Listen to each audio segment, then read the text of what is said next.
மரித்தோர் எவரும் உயிர் தெழுவார், வானய கால தொனி முழங்க. மரித்தோர் எவரும் உயிர் தெழுவார், வானய கால தொனி முழங்க. புகை மேக ரதமேறி, ஏறி புகை மேக ரதமேறி, இயேசு மகாராஜன் வரும் கார். மரித்தோர் எவரும் உயிர் தெழுவார், வானய கால தொனி முழங்க. தூதர் மின்னான் இசை துவங்க, ஜோதிவான் பறையிடி முழங்க. தூதர் மின்னான் இசை துவங்க, ஜோதிவான் பறையிடி முழங்க. பாதகர் நெஞ்சம் நடு நடுங்க, பாதகர் நெஞ்சம் நடு நடுங்க. பரிசுத்தோர் மனம் திறங்க. மரித்தோர் எவரும் உயிர் தெழுவார், வானய கால தொனி முழங்க. வானும் பூவிலும் வையகமும் மடமடவென்று நிலை பெயர். வானும் பூவிலும் வையகமும் மடமட நிலை பெயர. ஆன பொருளெல்லாம் அகன்றோட, ஆன பொருளெல்லாம் அகன்றோட, அவரவர் தம் தம் வரிசையிலே. மரித்தோர் எவரும் உயிர் தெழுவார், வானய கால தொனி முழங்க. அழிவுள்ளோராய் விதைக்கப்பட்டோர் அழியாமே நிலை அடைந்திடுவார். அழிவுள்ளோராய் விதைக்கப்பட்டோர் அழியாமே நிலை அடைந்திடுவார்.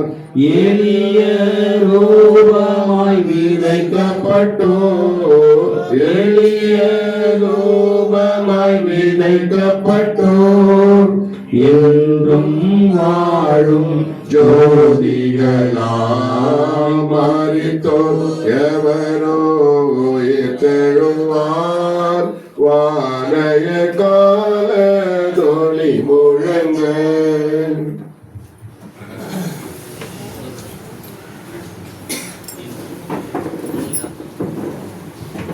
நம்மோடு கூட வாழ்ந்து மரித்து போன அன்பு தகப்பனாருக்காக நாம் ஓரிடம் அனைவரும் எழுப்பி நின்று மௌனமாக குடும்பத்திற்காக, குடும்பத்தின் வாழ்வை கடவுள் தொடர்ந்து பேச அவருடைய ஆன்மா ஆண்டுவிடம் எடுத்துக்கொள்ளப்பட ஒரு வரைகளே நாம் கண்களை மூடினவர்களாக ஒரு நிமிடம் குடும்பத்திற்காக மௌனமாக நாம் அஞ்சலி செலுத்துவோம்.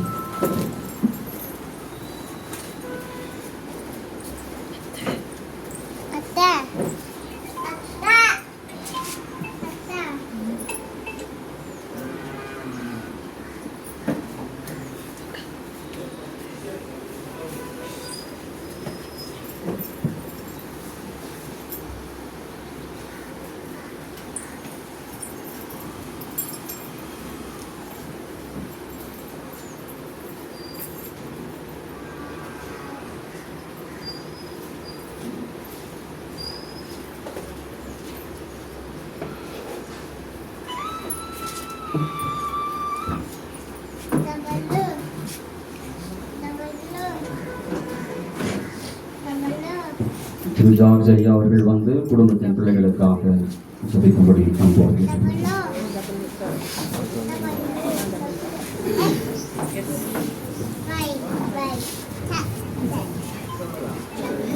எங்களை நேசிக்கிற எங்கள் ஜீவனுள்ள நல்ல ஆண்டவரே, இந்த நேரத்துக்காக நாங்கள் மகிழ்ச்சியோடு துதிக்கிறோம், ஸ்தோத்திரிக்கிறோம். எங்கள் அன்பு தகப்பனாருக்காக, அவர் வாழ்ந்த வாழ்க்கைக்காக தகப்பனே நாங்கள் உமக்கு நன்றிகளை ஏறெடுக்கிறோம். ஆமாண்டவரே, அவருக்கு நீர் பூரண ஆயுசை கொடுத்திருக்கிறீர் என்று நாங்கள் விசுவாசிக்கிறோம். அவர் வாழ்ந்த நாட்களிலே அன்பரையும் திருச்சபைக்கும் கல்வித்துறைக்கும் தன்னுடைய சொந்த குடும்பத்திற்கும் இந்த சமுதாயத்திற்கும் அவர் மூலமாய் நீர் கொடுத்த எல்லா விதமான ஆசீர்வாதங்களுக்காக நாங்கள் நன்றியோடு துதிக்கிறோம், ஸ்தோத்திரிக்கிறோம்.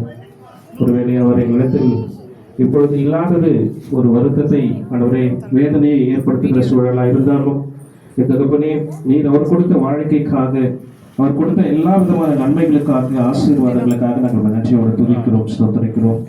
அன்பு தகப்பனை பிரிந்து வாடுகிற அன்பு சகோதரர் சகோதரிகள், அன்புடைய குடும்பத்தார், உறவினர்கள், திருச்சபை மக்கள் ஒவ்வொருவரையும் இந்த கருத்தில் ஒப்புக் கொடுக்கிறோம். ஒவ்வொருவருக்கும் சகல ஆறுதலின் தேவன் தாமே மெய் சமாதானத்தை கட்டளையிட்டு ஆண்டவரை கர்த்தாவே இந்த ஆறுதல் செப கூட்டத்தை ஆண்டவரை கர்த்தாவே நீர் தாமே ஆசீர்வதித்து வழிநடத்த வேண்டுமாய் இறை மைந்த இயேசுவின் மூலமாய் கேட்கிற ஜீவனுள்ள நல்ல பிதாவே. நாம் நின்று கொண்டிருக்க நம்ம வருகை தந்திருக்கின்ற திரு அமல்ராஜ் ஐயா அவர்கள் அன்பு ஐயாவுடைய திருவுருவப்படத்தை இப்போது திறந்து வைப்பார்கள்.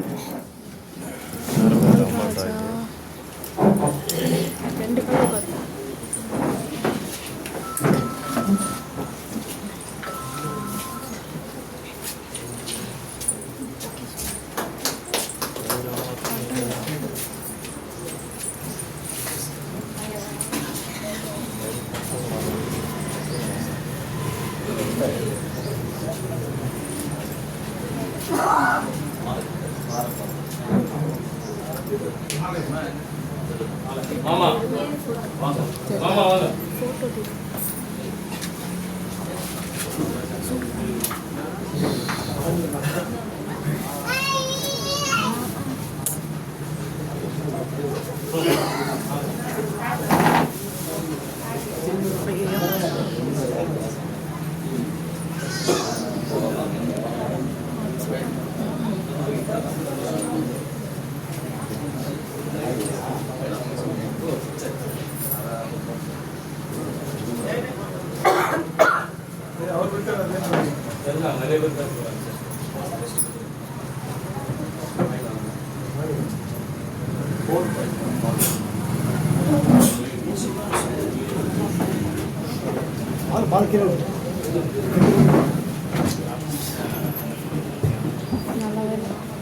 நம்மோடு கூட வாழ்ந்து மடித்து போன அன்பு ஐயா அவர்களை குறித்து சாட்சி பகிர ஓய்வு பெற்ற தலைமை ஆசிரியர் ஞானக்கண் ஐயா பாக்கியநாதன் ஐயா அவர்கள் முன்பதாக வந்து அன்பு ஐயா அவர்களை குறித்து சில வார்த்தைகளை நம்மோடு கூட பகிர்ந்து கொள்வார்.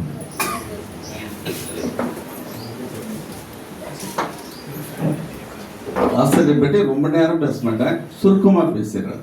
எல்லாம் மைக் பிடிச்ச உடனே நான் நிறைய பேர் நினைப்பாங்க எவ்வளோ நேரம் பேசுவாரோ தெரியலன்னு. ஆசிரியரை பற்றி சொல்ல வேண்டுமானால் குறிப்பிட்ட 3 பாயிண்ட் சொல்லி நான் முடிக்கலாம்னு யோசிக்கிறேன்.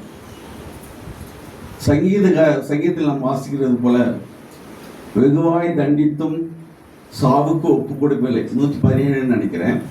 அதுக்கு அடுத்த வாசனம் நீதியின் வாசல்களை திறவுங்கள், அதுக்கு அடுத்த வசனம். இது யாருக்கு பொருத்தமா இருக்குதோ இல்லையோ நம்முடைய ஆசிரியருக்கு அதுக்கு சால சிறந்தது. ஏன்னு கேட்டா அவர் ஃபர்ஸ்ட் ஆக்சிடென்ட் ஆச்சு, ஆக்சிடென்ட்ல அவர் உயிர் தப்பி வந்தது பெரிய காரியம். செகண்டு ஸ்ட்ரோக் வந்தது. ஸ்ட்ரோக் வந்த வயசு வேற கணக்கில் எடுக்கணும். நம்மளுக்கு 50 வயசுல அல்ல 55 60 ஸ்ட்ரோக் வந்தா கூட பரவாயில்ல. அவருக்கு 67 வயசுல ஸ்ட்ரோக் வந்தது. அதிலையும் தேவன் அவரை காப்பாற்றி 14 ஆண்டுகள் உயிரோடு வைத்திருக்கிறார். 1 2 இல்லை, 14 ஆண்டுகள். அதுக்கு அடுத்தது பார்த்தீங்கன்னா 3ஆவது பாயிண்ட், அவரே விழுந்துட்டார். விழுந்துட்டு பீகாக்ல ஆபரேஷன் பண்ணி போன் ஆபரேஷன் பண்ணி கொண்டு வந்தாங்க. அந்த அந்த காரணங்கள்லாம் யோசித்து பார்த்தா கர்த்தர் அவரோட கூட அவர் கிருபை வைத்திருந்தார். உண்மையாகவே ஒருவேளை பணத்தினாலோ இல்லையா அவருடைய மகன் ஒரே மகன் அவரை காப்பாற்றி வச்சிருந்தாலோ இல்லை. ஏன்னு கேட்டா ஜெயலலிதாவுக்கு இல்லாத பணமா? கோடி கோடி எண்ண முடியாத அளவுக்கு பணம் இருந்தது. எல்லா மெடிசனும் ஏத்துனாங்க, ஆனா காப்பாற்ற முடியல. ஆனா இந்த மெடிசன் எல்லாம் ஒரு உடம்பு ஏற்றுக்கொண்டு அவர் இத்தனைக்கு சுகர் பேஷண்ட் எப்படித்தான் வாழ்ந்தாருன்னு எனக்குள்ளேயே நான் ஆச்சரியப்பட்ட நாட்கள் உண்டு. ஸ்ட்ரோக் 14 ஆண்டுகள் சாகிற வரைக்கும் அவர் ஸ்ட்ரோக்ல இருந்தார். ஆனா ஆண்டவர் அவர் மேல வைத்து கிருபை இரக்கம் அளவு பெரியது. நீதியின் கதவுகளை திறவுகள் அதிலே நான் பிரவேசிக்க வேண்டும்னா அதுக்கு அட்டுவாசம் சொல்லுது. ஆனால் நீதியின் கதவுகளை தேவன் அவருக்கு விரிவாய் திறந்தார். அவர் பூரண ஆயுசு நாட்கள் முடித்து விட்டு தேவனிடத்தை சேர்ந்திருக்கிறார் என்றால் அது மகா பெரிய கிருபை, யாருக்கும் கிடைக்காத ஒரு ஸ்லாக்கியம் என்று நினைக்கிறேன். ஏன்னு கேட்டா 80 வயசு வரைக்கும் வாழ்ந்தோ 90 வயசு வாழ்ந்தோ அதெல்லாம் லகுவான காரியம் தான் ஒருவேளை ஒரு சிலருக்கு. ஆனா இவருக்கு 80 வயது கடந்து இருந்தாருனால் உண்மையாகவே கடவுளுக்கு கோடி கோடி கோடி கோடி நன்றி சொல்லி இந்த வாய்ப்பை கொடுத்த ஆயர் அவர்களுக்கு நம்முடைய மனமார்ந்த நன்றியை சொல். அதனைத் தொடர்ந்து திரு செல்வகுமார் ஐயா ஆர்கிடெக்ட் சக ஊழியர் நம்மோடு கூட சில வார்த்தைகள். அன்புக்குரிய ஆயர்களே, திருச்சபை மெய்ப்பர்களே, வந்திருக்கும் உறவினர்களே, யாவருக்கும் மத்தியான வேளத்தில் தோற்றங்களை தெரிவித்துக் கொண்டு இந்த நாளிலே என்னுடைய அருமையான மாமா என்னுடைய சகோதரனின் கணவர் அதை குறித்து சொல்ல போனால் அநேக காரியங்களை குறித்து நாம் சொல்ல வேண்டும்.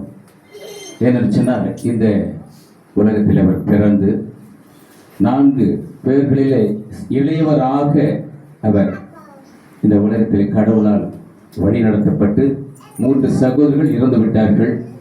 கடைசியாக இவர் மாத்திரமே அந்த உறவினர்களில் இருந்தார். கடந்த 14 ஆண்டுகளுக்கு முன்பதாக ஏற்பட்ட பலவீனத்தின் மத்தியில ஆண்டவர் 14 ஆண்டுகள் அற்புதமாய் அவரை வழிநடத்தி கடந்த 2 மாதங்களாக நோய்வாய்ப்பட்டு அநேக கஷ்டத்தின் மத்தியில பாடுகள் பட்டு கடவுள் அவரை மட்டுமாய் கடவுளுடைய ராஜ்யத்துக்குள்ள அழைத்துக் கொண்டார். இந்த குடும்பத்தில் நான் 5 பெண் பிள்ளைகள், ஒரு ஆண் மகன், அதோடு கூட சார்ந்து நானும் ஒரு மகனாக இந்த இல்லத்தில் வளர்ந்தவன். சின்ன வயசுலேருந்து நான் இந்த திருத்தணி ஹைஸ்கூலில் படிக்கும்போது எனக்கு பொன்பாடி தான் வீடு. எங்கள் அக்கா வீட்டில் தான் அநேக நாட்களாக நான் வளர்ந்து அங்கே ஒரு தகப்பன் என்னை நடத்துவது போல என்னுடைய சகோதரரும் என்னுடைய மாமாவும் என்னை வழி நடத்தினார்கள். ஏற்ற காலத்தில் என்னுடைய தேவைகள் எல்லாம் சந்தித்து எனக்கு ஒரு தகப்பனாக அவர் இருந்து என்னை வழி நடத்தினார். இந்த நாளிலே அவர் நம் மத்தியில் இல்லாதது ஒரு பெரிய இழப்பாக நான் கருதுகிறேன். இந்த நாளில் அவர் ஆண்டவருடைய சமூகத்தில் இளைப்பாரி கொண்டிருக்கிறார்கள் என்ற அந்த நம்பிக்கை விசுவாசத்தோடு ஆண்டவருடைய சமூகத்தில் அவர்களை நாம் அவருக்காக அவருடைய விட்டு சென்ற உறவினர்களுக்காக நாம் ஜெபிக்க கடமைப்பட்டிருக்கிறோம். வந்திருக்கிற நம்மளால் அவர்களுக்கு ஆறுதல் சொல்ல முடியாது.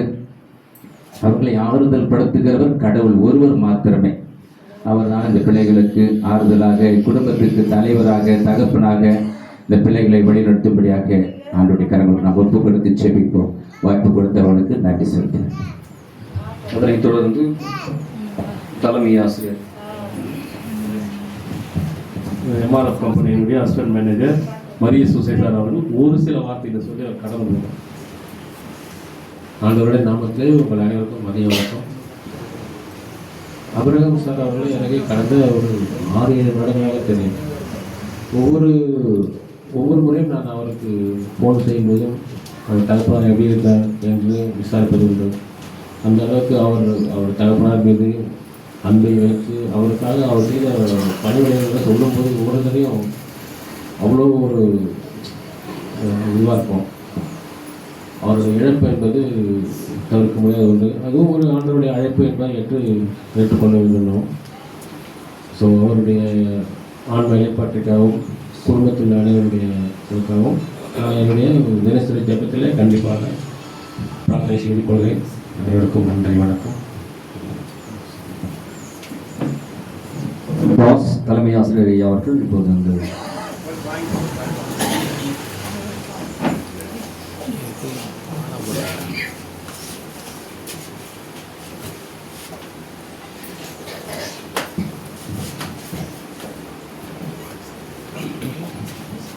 அனைவருக்கும் நன்றி, வணக்கம். ஆயரவர்களுக்கும் மற்றும் போதகர், வழக்கறிஞர்கள் அனைவருக்கும் எனது பணிவான வணக்கத்தை தெரிவித்துக் கொள்கிறேன். என்னுடன் பணியாற்றியவர்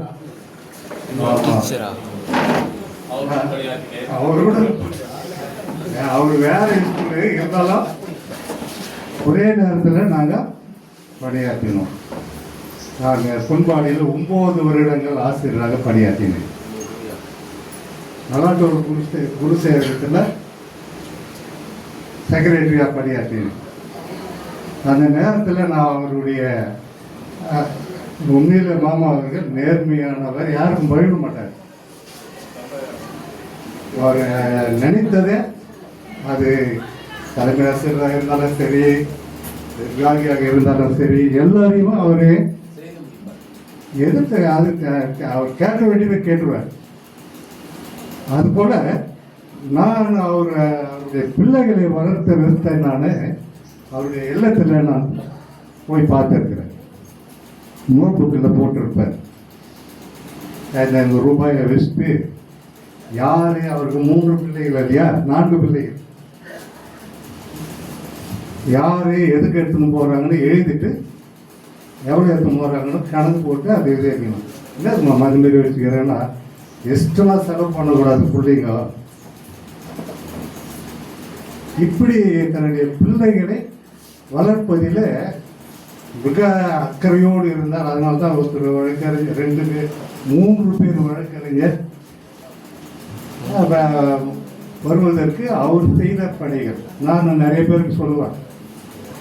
இந்த மாதிரி ஞானக்கண் ஆசிரியர் தன்னுடைய பிள்ளைகளை இப்படி வளர்த்து இருக்கிறாரு. இது போல நமக்கும் அது வழிகாட்டியாக இருக்கணும்.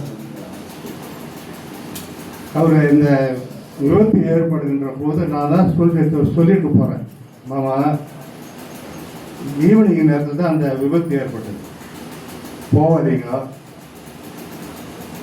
எதுனா வேணும்னா உன் பிள்ளைங்கிறாங்களா அவங்க கையில் சொல்லி அமிச்சா வாங்கி கொடுப்பாங்கப்பா, நீங்கள் போவாதீங்கன்னா ஏன் எதுவுமே கேட்ட சொன்னாலும் ஏன் என்ற கேள்வியை அவர் கேட்பார். என்னப்பா என்ன எதுக்குன்னாரு. இல்லை போகிறவங்க சரி நீ கரெக்டாக போவ, ஆனால் அவங்க என்ன பண்ணுவாங்க, இஷ்டமாக ஓட்டுவாங்க. அதில் நமக்கு வயசாகிடுச்சுமாமா போவாதுன்னா அவன் போட்டோம், நான் போகிறது நான் போவேன் அப்படின்னாரு.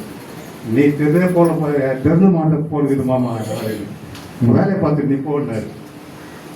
ஒரு சில நாளில் அந்த மாதிரி விபத்து ஏற்பட்டது.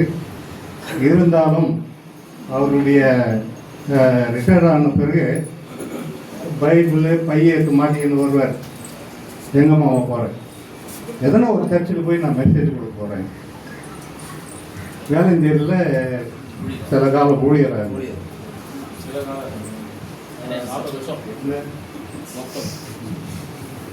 7 வருஷம் அந்த வேலைஞர் இருந்தார். அதுக்கு அடுத்தது நான் அந்த சபை ஊழியராக நான் போனேன். அவருக்கு அடுத்தது தான் நான் போனது. அவரு அதோட மறுபடியும் எங்கே ஊழியர் போனார் என்ன தெரியல எனக்கு. ஆனால் அவர் என்ன பண்ணுவார், பேக் எடுத்துன்னு போயின்னு இருப்பார். சரி மாமா அடுத்த வாரம் நீங்கள் ஆற்காட்டுக்கு போவாங்க, ஏன் இப்போ தான் இல்லை ஆயத்தமாக வரணும் ஊழியம் பண்ணுறதுக்கு நான் ஆயத்தமாகிறேன். சரி வா போகலாம். ஆற்காடு இல்லை ஊழியம் பண்ணார். எங்கள் ஊரில் பிரசங்கம் பண்ணார் குன்னத்தூரில். எனக்கு நீ செக்ரட்டரி இருக்கிற ஆற்காடு, நீ என்ன பண்ண, ஏன்னா ஏதாவது ஒரு சபைக்கு எனக்கு அனுப்பிச்சுனே இருக்கு. இல்லை மாமா அந்த ஊழியரை பார்க்கணும், அவர் சொல்லணும் எங்கள் ஊருக்கு அனுப்புங்க. திடீர்னு நாங்கள் போயிட்டு இன்னைக்கு நீ பிரச்சனை பண்ணாத, இன்னைக்கு பண்ணிட்டோம் அப்படின்னு நான் சொன்னேன்னா அவங்க தான் நினைப்பாங்க. சரி என்ன. இப்படி அவருடைய ஊழிய வாஞ்சை அவருடைய பிள்ளைக்கு வரணும்.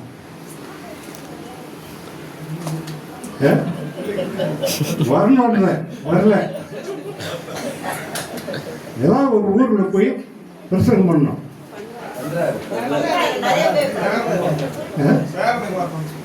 பேரனுக்கு வரணும். எனவே அவருடைய பணிக்காலம் சிறப்பாக இருந்தது, ஊழியமும் சிறப்பாக இருந்தது. அவருடைய எல்லா காரியங்களிலும் நான் என்னன்னா அவரை ஸ்டோக் வந்ததுக்கு பிறகு அவர் வழக்கறிஞர் சொல்லுவார், வா அவங்க மாமா பார்க்கணும். எனக்கு பிபி கொஞ்சம் அதிகம், சுகர் இருக்குது, வேணாம் வச்சேன் நான் வந்தேன் இன்னைக்கு எனக்கு உடம்பு ஒரு மாதிரி ஆகிடும், வானா அப்படின்னு. அதே நேரத்தில் அவர் மறித்த பிறகு 2 மணிக்கு எனக்கு ரிசீவ் தெரியும் சொல்லலை. அதாவது பாலவரஜை வந்து எனக்கு ஃபோன் பண்ணார், எங்கே இருக்கிறேன் நான் இந்தமாரி இருக்கிறேன், என்ன வாயா வீட்டுக்குன்னா நீ ரோட்டில் வந்தார். ரோட்டில் வந்த பிறகு அவர் சொல்கிறார், என்னங்க போய் வந்துட்டேன்னாரு. எங்கே போய் வந்துட்டேன், டெத்துக்கு போய் வந்தேன். யாருன்னு தெரியாது, சும்மா போய் சொல்லிங்கிறேன்னா அவர் செத்துட்டாரு. 2 மணிக்கு மேலே தான் நான் இங்கே வர வேண்டியது. அப்போ சொல்கிறேன், அப்படி என்னம்மா இப்போதான் வரேன் நான். எனக்கு விசிட்டு வண்டி இப்போ என்னன்னா எல்லாத்துக்கும் செல்லு வந்துட்டு, இந்த செல்லில் ஒரு மெசேஜ் அனுப்பிச்சிருந்தா நான் வீட்டில் தான் இருக்கிறேன், பக்கத்தில் அந்த பக்கம் இருக்கிறேன், இந்த பக்கம் வரத்துக்கு தெரியல. எனவே அவருடைய எப்படியோ நான் வந்து அதில் இறுதியில் கலந்து கொள்கின்ற ஒரு நல்ல வாய்ப்பு எனக்கு கிடைக்குது. அவருடைய பணிக்காலம், ஊழிய காலம் சிறப்பாக இருந்தது. நல்ல குருசேகரமாக இருக்கின்ற போது அவர் பொருளாளராக அங்கே பணியாற்றினார், அதுவும் சிறப்பாக இருந்தது. அவருடைய சிறப்புகளை சொல்லிக்கிட்டே போனால் ஒன்று நிறைய சொல்லலாம். வாய்ப்பு கொடுத்த இந்த நேரத்திற்காக நன்றி நேரெடுத்து ஆராயணர்களுக்கு நன்றி.